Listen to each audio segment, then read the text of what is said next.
Hello. Welcome to another episode of Crazy Stupid. I can't because you're already rolling your eyes. Okay, I won't roll Crazy my eyes. Stupid Podcast. Oh, that was different than the last you time. gotta switch it up. You gotta keep them on their toes. Mm-hmm. You can't do the same thing too many times. Yeah. It's just kind of cringe.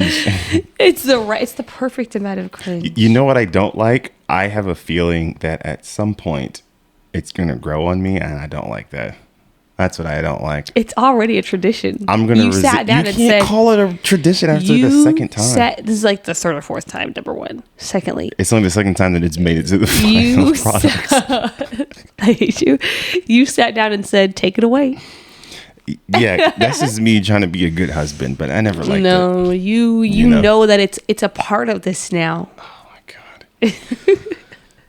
So we just I guess maybe we could just consider doing that. Just like every now and then we'll just revisit a Marvel film or just a comic book film in general. And it could be others that we do. Because I think some of those Marvel films have great commentary embedded all within it. Mm-hmm. And I think Black Panther series so far has always just had the best ones. Oh yeah. You know what I mean? So that I'm down to do. We just finished the first Black Panther. You probably could see it in this recording. You can see some of it. For a slight second, I thought it was the Atlantis background. I don't know why, but the green like looked bluish, like it. Yeah. Anyways, I could watch Atlantis again. That's a great film. We did watch it the other day. Yeah, it wasn't long ago. That's true, but I think we both fell asleep. Yes, we did. Yeah. That's not a good advertisement to a movie that we say is great. I know, but it is really good. I promise. It was just late at night, and we've already seen it. So. So we just finished Black Panther, and I mean, I've got a few thoughts. Same here. What are yours? We'll start out with you. Oh, just jumping right in. Yeah, we just do overall thoughts of the film. Then we'll jump into some character moments and then some other stuff later on that I want to throw your way to see what you think. Okay. I mean, every time I watch it, I just think about the first time that I watched it and like how those scenes hit the first time. Like the casino scene. Oh my gosh. When the doot, doot, doot, when that kicks in and then you just get to see Okoye just really go off like... just satisfying to my spirit. When Okoye throws the wig, I felt like only black people were like shouting in the theaters all the times that I went. To be fair, I was going to say, when we saw it for the first time, there was only black people in the theater. Because we rented it out, right? Yeah. Yeah, but like, I don't think like people, if you weren't black, you won't really get I don't know. They don't get the significance of it. You know what I mean? Yeah. Because they're like, why is she throwing her wig? And I'm like, there's a lot there to unpack, but yeah, that was a good one. The Killmonger intro is always pretty iconic. Some people, listen, I went into this like trying to see what people were saying, because some people have been saying that like Michael B. Jordan's acting in this movie like wasn't that great. I thought he did a great job. That's just people nitpicking. I was watching, I was like, I don't understand. I feel like he's delivering an angry man. Yeah, that's just people nitpicking. I thought he was great. There weren't moments where I was just kind of like, no, yeah. And I thought that he also did a good job of sometimes you get like a little glimpse of like his like fragility. Yeah. Like just in his facial expressions, or like him getting like a little teary-eyed or a little choked up. Mm-hmm. Like, I don't know. I thought he did a really good job. I don't understand people. There's this thing that happens a lot in the comic book movie fandom. They start to hate them later. It's so weird. Yeah. Like a couple of months go by and the hype kind of dies down after like a big movie comes out, and then all of a sudden this nitpicking comes out. I'm not saying we have to like every single superhero movie, but when it seems collective that we all enjoyed it, for you to then say like, all right, now it's time for me to start the nitpicking, it feels kind of corny to me. It's so weird. It's so weird. Especially like, to me, listen, if I enjoyed a movie the first time I saw it, it's going to stay that way. Yeah. I'm not, You know? yeah, it's a good movie. If I left the theater feeling this was genuinely a good film, Yeah. then that's how I feel. Like, I don't, And there's some things that like maybe you go back and watch them like several years later and you're like, okay, well, I was a kid, or like I didn't notice Sure. this, or like some of these jokes didn't age well, or but now we're just like, we're picking out like the VFX shots, and it'll be like they'll find the most random ones and imply in the tweet or something that this is how the CGI looks throughout the entire film, and it's just not true. I also saw a really interesting tweet the other day. It was referencing a scene from a Tom Cruise film, Eyes Wide Shut, I think. There's like this scene of him like walking down the street. Anyways, it's like VFX, like that. The way that they filmed it is that they put like a screen behind him. Whatever. So people in the comments are like, "Oh man, like I wish I hadn't pointed that out, because now that I know that it's VFX, like when I look at it, it doesn't look as good. Like actually now that I see it, they're like, oh, I can't unsee it now." And somebody made a point, and they were like, "I think that this idea that that if something doesn't look totally realistic, that it's bad is like a very boring way to interact with art." Yeah. Like the fact that there is touches of like, or hints that this is something that was like created or like manufactured for the sake of the film does not necessarily mean that it is now lacking in quality. Yeah, and it's also, how would you ever learn to appreciate the cinema that inspired the things we have today? Because that CGI in Star Wars doesn't look that great, but are we going to sit there and just say like this is a bad movie because we're not able to enjoy this thing, this piece of art? No, if anything, people go back and they commend those films for what they were able to accomplish with the tools at hand. Right. And I think maybe now the problem is that we're expecting everything to look like Avatar. Yeah. It took that man like 10 years. 10 years to come out to with make that sequel. movie. I read things that said he started his process in 1999 for the first Avatar film, but the technology wasn't there. So he had to stop. I remember hearing that too. He's also been working on 2 Avatar movies at the same time, because if he were to try to just make one and then make the next sequel, it would take too long and the actors playing the kids would grow up. So yeah, it's just not realistic for everything to look like that all the time. And this is not us trying to, give Marvel a pass on how they treat their VFX workers. Yeah, no, treat them better, give them more time, because you depend on them a lot. Right. Yeah. We're just saying, let's relax a little bit on this criticism of movies that have come in the past. I also just feel like if it passes the vibe check of like when I'm in the theater and I'm in the zone with this movie and the VFX are not distracting me, then that's all it has to do. Yeah. That's really it. Like, and that's how I feel like almost 100% of the time, right? Like maybe later on, like when people point it out to me, I'm like, okay, like I guess I see it now. But when I was in the movie theater watching this movie and I was absorbed into the experience, the VFX were not bad enough to distract me or pull me out of it. Some of it is just, maybe it just doesn't translate over well into like Blu-ray or the digital copy, because sometimes the CGI, I'm like, I don't remember it looking like this in the theater, but it looks a little bit more noticeable now. And I'm not like going in there with like a keen eye trying to like find out, okay, where is this shitty CGI? Sometimes it just like, oh, I did notice that more. Yeah. I think it's just because you're watching on the TV. Oh yeah, that could be it too. I never thought about that. Yeah. But that's a great point you brought up, because I saw a few people doing that for like No Way Home, and I was just like, bro, are y'all Stop really lying, because y'all was in there screaming and cheering just like the Bro. rest of us. Stop playing. What are we doing? Stop it. That's so it's so corny.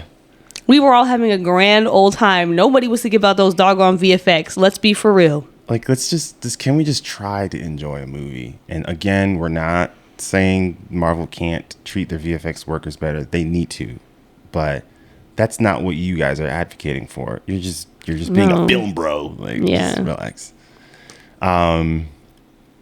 Yeah, there are a few other things that I noticed, and I can throw it back to you in case you had anything else. I think this is probably the best world building in any Marvel movie, like to date.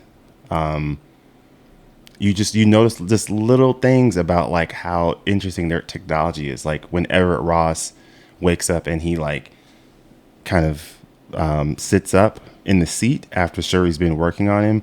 It's kind of like the what's the thing that goes up when you're in the hospital and it's giving your pulse? I don't remember what the machinery is called. Like a heart monitor? Basically, but all of it's like the technology pauses when he like sits up and it flips over to a blank side. So it's like it's just like little details shows you how technology advanced they are, which I thought was pretty interesting. I mean, they did a good job. Like, oh, sorry, go ahead. No, go ahead. Well, I was just going to add to that like the fact that Wakanda is able to like, okay, like they not magically, but sort of magically heal Ross, right?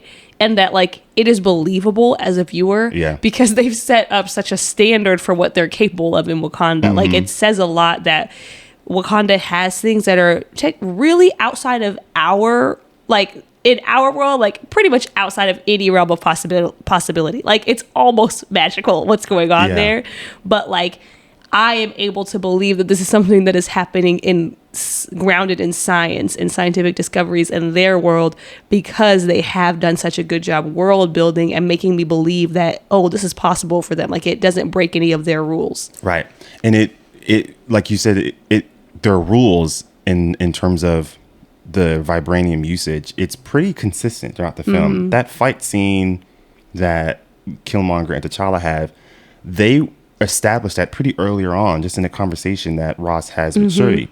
And there's like these other moments, like we learned that T'Challa's suit gains energy and he can redistribute it, as like an offensive move, but it doesn't work because Killmonger has that ring on. And that's why he flies back when Killmonger takes what's the guy's name? Ross? No. Claude. Yeah. Claude. It's Claude. It's Claude. No, it's not. Claude. It is Claude. It's not Claude. There's an R in there. Isn't it Crow? Craw. No, it's Ulysses Claw. Oh, okay. I can't remember. But keep all of that in. Yeah, I know. But so when he was trying to rescue Claude, T'Challa like ricochets back when he tries to do that redistribution move. Oh, because I think the ring is clearly made out of vibranium, and I think it's a special ring that T'Chaka's father gave to him and his brother. So those little details I thought were pretty impressive. Yeah. Oh, one last thing I think I'll say, and I'll throw it over to you. The music in these Black Panther movies is the best in the MCU. Oh, for sure. And it is not even remotely close. I mean, what other Marvel movie is the National Symphony Orchestra hosting live screenings of so they can play the score? Come on now. Oscar nominated. This guy, Ludwig Göransson, he does not miss. Because he did Black Panther, he did Mandalorian, he did Boba Fett, he did the first Creed movie, he did Tenet. This guy, he's gonna be the next one. He's gonna be the next one, and there's just all of these like iconic moments in these Black Panther movies that are tied to his music. We talked a little about earlier the casino fight. That's like the first time we really get an idea of that chant that goes with the Dora Milaje, and I'm just like, oh my God. The first time I heard it, I literally sat up in my chair. What are we listening to right now? Because this is insane. That shit was fire, yo. Yeah. I mean, even Killmonger's track, where it had the African feel, but the hip hop was sort of merged with it. Do, do, do, do, do, do. A little bit better, but yeah. You got the gist of it. that one was pretty tough. And even in Wakanda Forever, anytime Namor had his music on, I was like, yo, I'm in it. I am in it. It was dark enough. It had a very somber feel. And the chant, again, in the opening scene when Queen Ramonda is giving her speech, again, the music was insane. And he knew to tweak. He tweaked it just a little bit. Yeah. Because everything about the movie was darker. So the music, even the themes that we were familiar with were like a little darker, a little bit more minor, maybe. I don't know. Yeah. Just like a little. And then, of course, when Shuri drops down and she reveals that she's the new Black Panther. I already know how I feel about that. Oh, my gosh. That was when we first watched in the theater, there was a clear sadness in the room, but that was like peak Marvel moment where we actually had a chance to clap and cheer, because we weren't really doing that at any other point in the film except for that moment, because it's like, yo, this is so tough, yo. That music was tough, bro. Damn. Yeah, that was another thing that I thought of. Yeah, music was just incredible. Rewatching this movie has made me even more certain that they were purposefully queer coding Shuri in Wakanda Forever, because they were not doing that in Black Panther. They were not doing that in Black Panther. We couldn't risk it. Her outfits were completely different. I mean, like, obviously her hair different. Like, everything about the way that she presented herself outwardly is completely different and like just a smidge more masculine in Wakanda Forever. Yeah, I wonder if it's like Marvel was like, this is already a risk. I know, in this movie. Yeah, like they won't do anything with it, but I'm like, there's just no way that was not on purpose. Mm-hmm. I would agree. I don't think I can think of any other overall thoughts. I know we talked a little bit about some of the fight scenes with T'Challa in Civil War were great, but it was pretty brutal in here. Those combats in the waterfall. Who was it? The Russo brothers that did Civil War? Who did Civil War? I do think watching this one, they do have the edge on choreographing those fight scenes. Yeah, they do have the edge. Yeah, these ones were still fun to watch, but I don't know, something about what they do. I don't know exactly what it is. They're really good at it. Yeah. Coogler has his style that I think I've come to appreciate, because there's a brutality to it that I think the Russo brothers are a bit more. I don't know what the word is. Like, they're more efficient with their fights, like very clean. Like like nonstop. You can go through a sequence and it kind of builds off of each other, and you just continually get more impressed with what you see after another. Like, you know, the flip with the knife scene in Winter Soldier, it's like iconic. Or the one where like Tony quickly pulls out a piece of his Iron Man suit when Bucky's trying to shoot him. It's not always as violent as Coogler, though. There's a lot more blood that I'm seeing in this one. Like, T'Challa's getting impaled. Yeah, I mean, that's true. I guess I'm talking about like the actual choreography of the fighting is just a little. They definitely got the edge. I have a preference for the Russo brothers style in that regard. I give you that. Although but in Creed, that's like a different kind of fighting. But yeah. I think overall thoughts, it's still great. It's up there in my top 5 for sure. I don't think it's really changed. I think after watching this again, I think Killmonger is my favorite MCU villain. I actually do believe that now. I think Thanos is obviously there. You know, there's Hela and Loki. But there's something about these Black Panther villains that just feel like they always just have a slight edge over the other MCU villains. Because Namor, again, you walked out like, this is someone who you have to take serious. Yeah, and I also think because Coogler always grounds their stories in real life traumas that are historic, that are based in real history. Yeah. So it's like, it's easier to relate to them. Yeah. Because again, I mean, Namor had some one-liners, but Killmonger as well, like that "Hey Auntie," I think I also read that was like pretty, like it was improvised. Iconic. You know what I mean? Like, this dude's tough. Even when it's kind of funny when T'Challa comes back and he's like, he like calls he calls Killmonger's into Jocko Wakanda name. Yeah. And he responds like, "What's up?" That was so good. Yeah. Oh man. Yeah. Michael B. Jordan's got a charisma that it's just always good to see on screen, you know. And it gets better with every film, I would say. Yeah, I would agree. So we can jump into character moments because I've got a few. I don't have any. Everything that I have to say is not that. Oh, okay. All right. Well, I have a couple, but you can start. All right. So I guess one of the biggest character moments that I thought of is I'm trying to like phrase it properly. Okay, so I'm going to try my best to explain, and hopefully it comes out well. It's fascinating to see what the ancestral plane reveals itself as to all three of the different Black Panthers so far.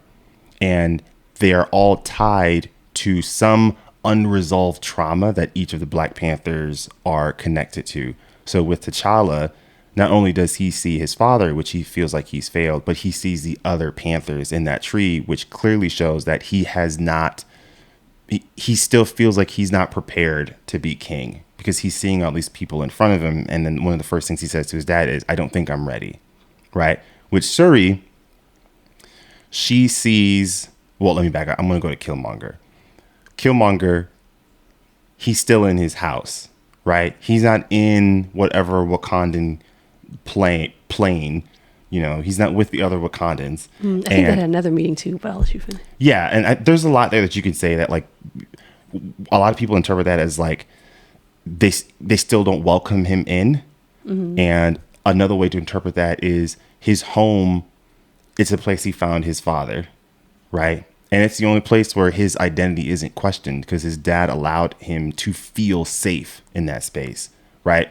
And then with Shuri, she's in the throne room, right? Because one, that's where Namor kills Queen Ramonda. And two, that throne represents every person that's died in her life, right? And so she sees it on fire in her vision because that's all it's done for her. There's just nothing but pain there.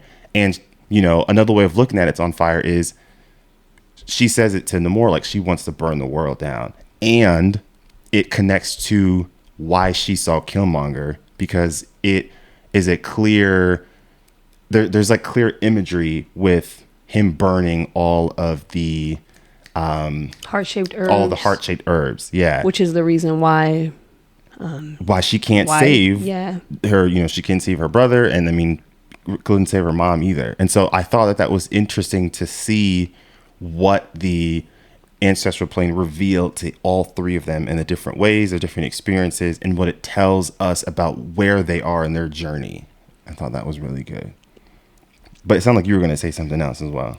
Yeah, no, I remember when I watched the movie for the first time in theaters, when I saw Killmonger's ancestral plane, I like immediately started crying because to me, it represents like, okay, so when T'Challa goes into the ancestral plane, he sees his dad and he sees generations and generations of people who come before him, right? In the, like, going way, way back, right? All of these past kings and Black Panthers are there, like this entire lineage of people, right? Because he has never been cut off from that. He has access to that history going as far back as whenever. Right. Versus Killmonger, because he, to me, it was an allegory for like the Black American experience in real life. Like in the film, he's been cut off from that because of, you know, what happened between his dad and his uncle. But it also, to me, was just such an awesome way to portray like what it means to be Black American and to know that you have this lineage and this history that you just literally cannot access. Yeah. Like you just there's just, you just can only go back so far. You can only you can only know your story going back so far.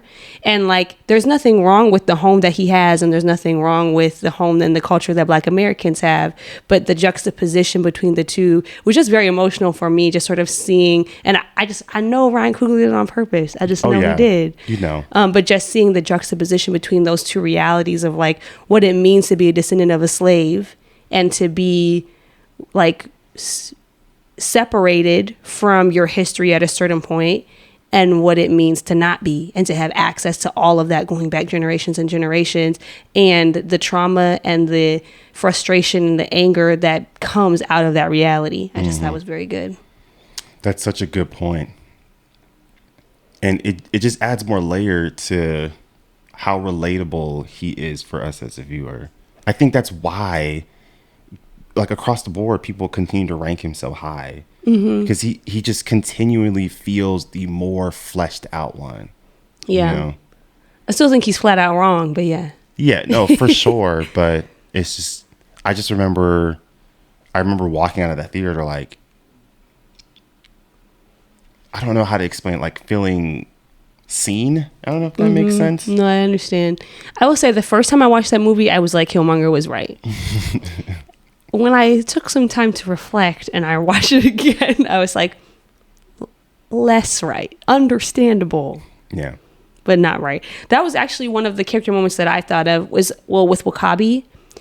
It's very telling when T'Challa comes to him at the beginning of the film and explains to him what Nakia wanted him to do with like allowing refugees to come in and sending aid to the world. W'Kabi was like, no refugees. He was like, if we help them, like their problems become our problems. But if you want to send me and my people out into the world to clean some things up, then I'm cool with it. Which is just such a clear indication that W'Kabi, and by extension Killmonger, because they become allies in the film, are after domination. They're not after liberation. He keeps using this word liberation. No.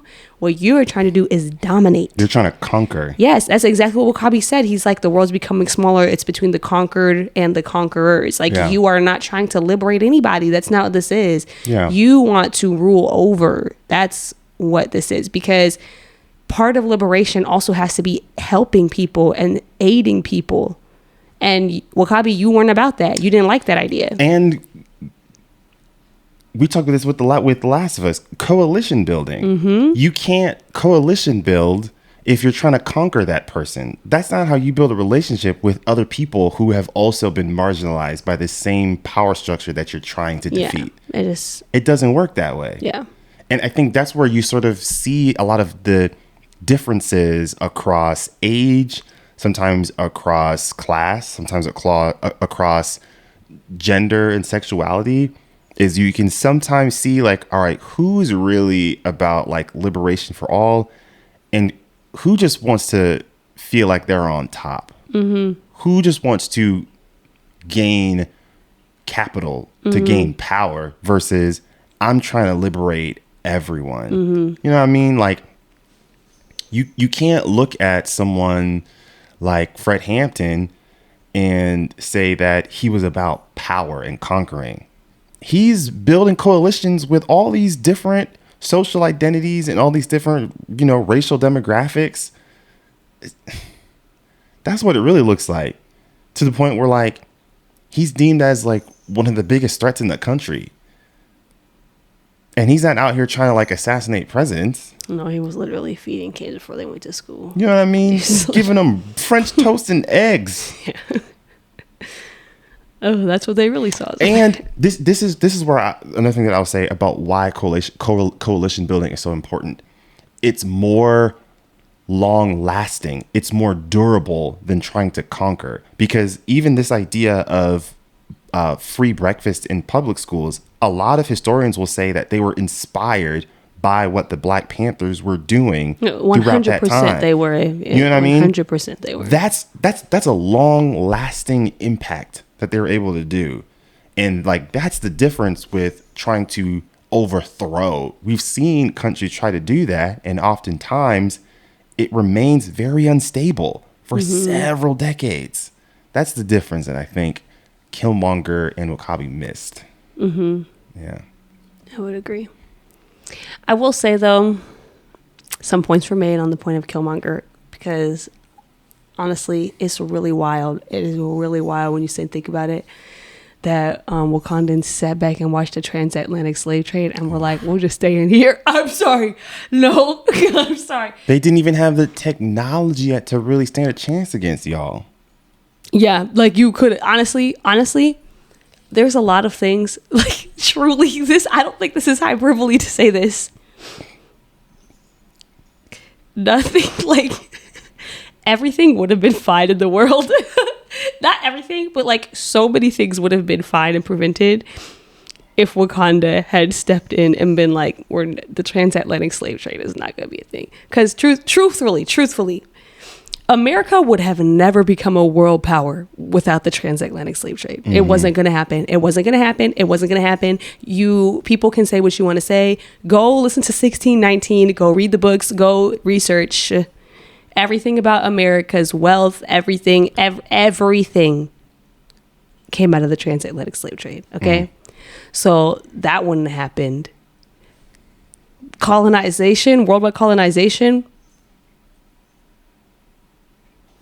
Some of it wouldn't have happened. Like the way that they cut Africa up and all that probably would not have happened. If they had found a way to handle the UK, none of that's happening. Because it's really come down to really the main, there's been other forces, but UK and America, I think, have played the biggest role in like the last several hundred years. No, at the time. I mean, a bunch of countries in Africa like speak French. Oh, I see what you mean. Yeah. But if they had stepped in in like the early like 1600s, things would be looking a lot better for a lot of people in a lot of places. It is kind of insane. It is kind of insane when you think about that. Like it was happening right there outside of your door. I think that's why Nakia's character, you could argue, is the most important one in the film, obviously besides T'Challa. It's because she's giving a message that Wakanda should have been listening to hundreds and hundreds of years ago, that could have, like you said, could have prevented so much atrocities. And what she was suggesting was not violent. It was not offensively violent. There may have been moments where you had to protect yourself, but that's not what she's suggesting. And yeah, I mean, I'm over here thinking like, damn, T'Challa, you over here trying to convince her to come back home? Why? She's doing some real good out here, bro. And like, because he wanted to wife her up. That's literally why. Damn.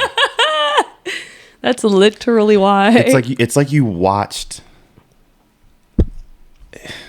This is, I don't want to get too spiritual, but it's like you watched T'Challa escape the dogma that had been presented to him, probably from his father and his grandfather. Because, yeah, if you're taught to be isolated and that is your worldview for maybe 30 plus years, one conversation isn't probably going to change. And I get the feeling that him and Nakia argued over that for a while, and that probably played a role in why they broke up. Yeah. And it shows how deep dogma can run, how ideologies can fester in your whole identity. And sometimes you need a catalyst to just wake you out of it. And so was Killmonger wrong? No, but the impact of what he did changed the trajectory of not just Wakanda, but the entire world. Yeah. I think, what was I about to say? It's gone. You're talking about Nakia? Mm-hmm. There's like no fragments? Nakia. They broke up. Person in the film. Her perspective. Oh, that's what I was gonna say. There we go. That it's also not like the dogma that he had been receiving, or that perspective. It's not like it's unfounded. Like, it actually is extremely risky for Wakanda to let the world know about vibranium. I mean, that's what we see, the repercussions of it in the second film. Yeah. And even in that film, I don't even think explored, like, there is I'd be very eager to see where they're going to go with this story with Wakanda, because eventually you are going to have to come up against like other world powers. Like America is never going to sit by. America is the country that's like, we want to have nuclear weapons, but we don't want anybody else to have nuclear weapons. You know, like, so America is never going to just stand by and be like, it's cool that they got that thing going for them. Ross was trying to buy the vibranium on behalf of the CIA. Right. So like there is definite risk to allowing the world to know what you have. Also, it's actually very funny that I'm thinking about what Ultron said about the piece of vibranium that America did have. He said they turned it into a frisbee. Now that you think about it, which is like, you see what Claw did with his hand, you see what Wakanda has been doing, and y'all turned it into a metal frisbee. What's wrong with y'all? No shade to Captain America. He's my favorite Avenger, hands down. Team Cap all day.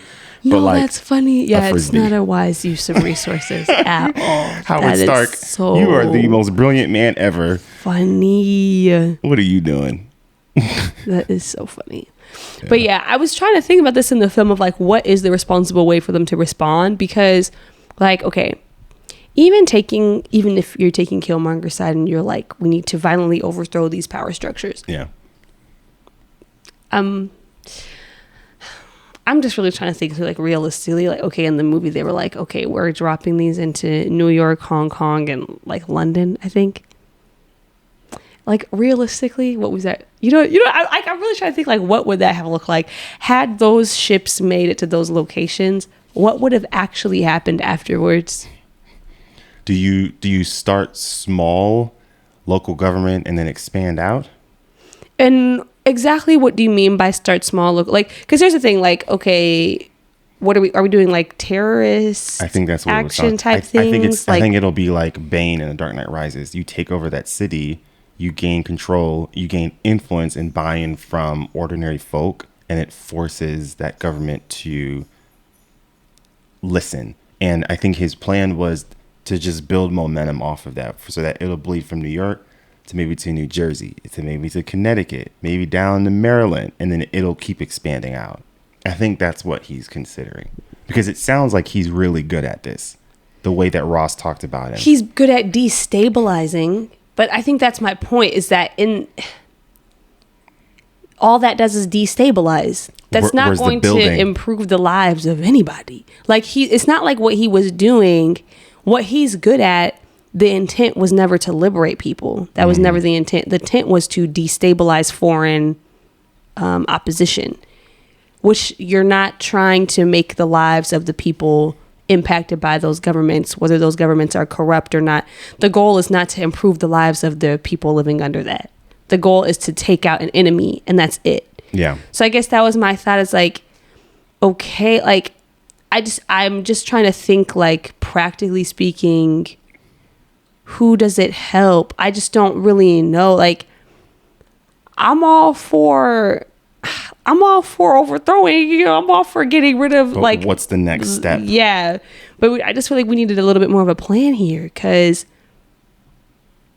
I'm just, in my mind, I'm just like, I just don't see how this would functionally work.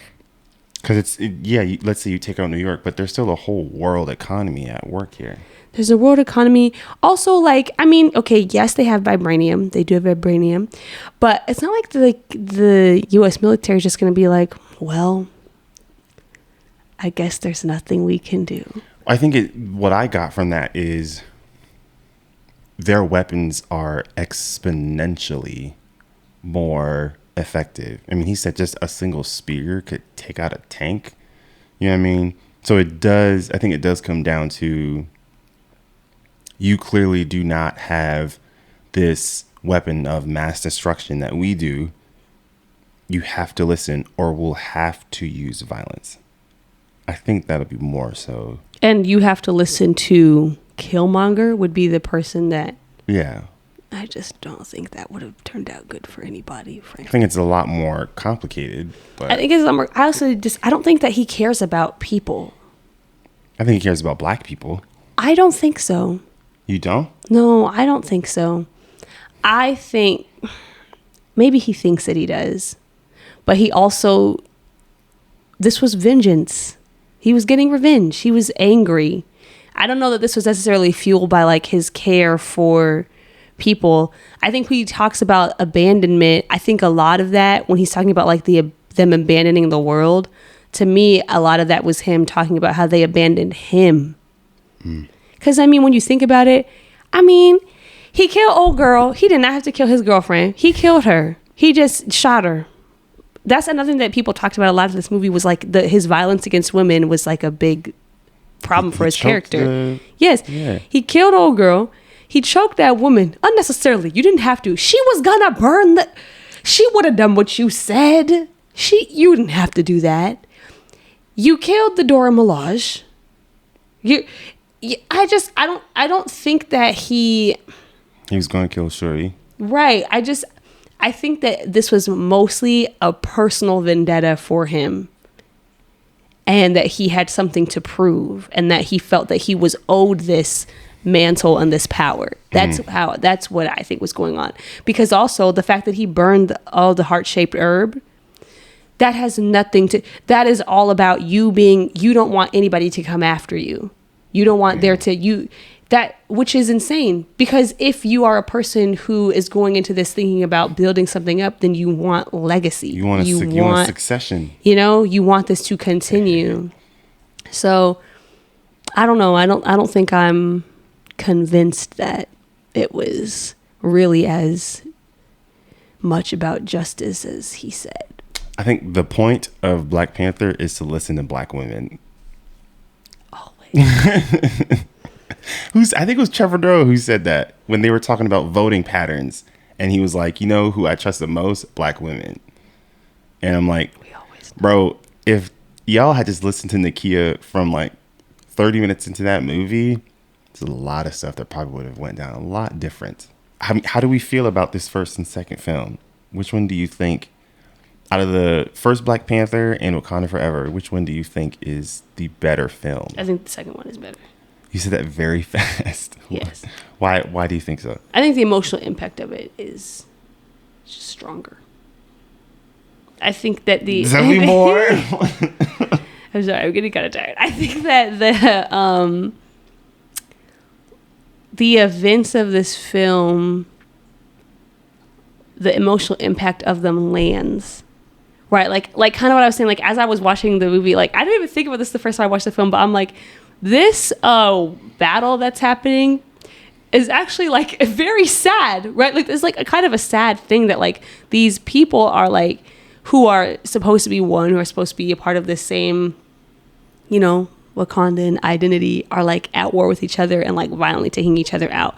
But like the emotional impact of it doesn't necessarily land, I feel like, in the same way that some of the moments of equal like emotional or narrative impact land in the second one, because the tone of the movie just in general was meant to be a bit more intense. I think I'd go in the other way. I think the first film felt a bit more insular, and so it gave a lot of characters more time to breathe. And it does kind of feel like what most, not all, but most of the Marvel films that are seen as the best ones they feel a bit more insular. So, there's Winter Soldier, there's not too much going on. Even like Ragnarok, like it's cosmic, but it's really just between like siblings, him, Thor, Loki, and Hela for the most part. And then, this Black Panther, it still kind of feels that way. Where in Wakanda Forever, some of the other characters didn't get enough time to breathe on the screen. And I thought that I'd give that a plus to the first film, because I felt like I knew every single character a lot more than I knew all the characters in the second one. You mean like the other, like Namor's other people? Yeah, like his like Namor's two right hand, men that were Talokan. Like I could see their role equivalent to like Wakabi, but I feel like I knew Wakabi more, or I knew. I mean, even some like Claws. Like I think I knew him more than, you know what I mean, some of the other people in Talokan. I can see that. Yeah. All right. Is that we're calling it the end there? Any other thoughts? All right. I was right. Right about what? The tension. You gonna close us out? Thank you so much for listening to this episode of Crazy. Nice. Thank you so much for listening to this episode of Crazy Stupid Podcast. This episode was produced by Adrian Marston. What is going on?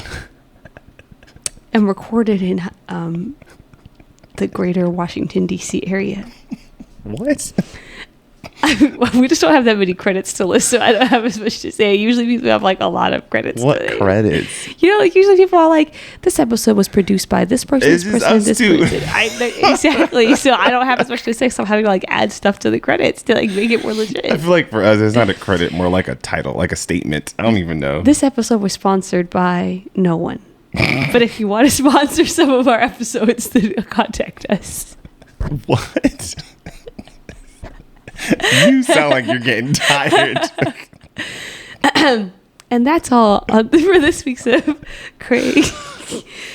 Take your time. Crazy Stupid Podcast. We'll see you guys next time.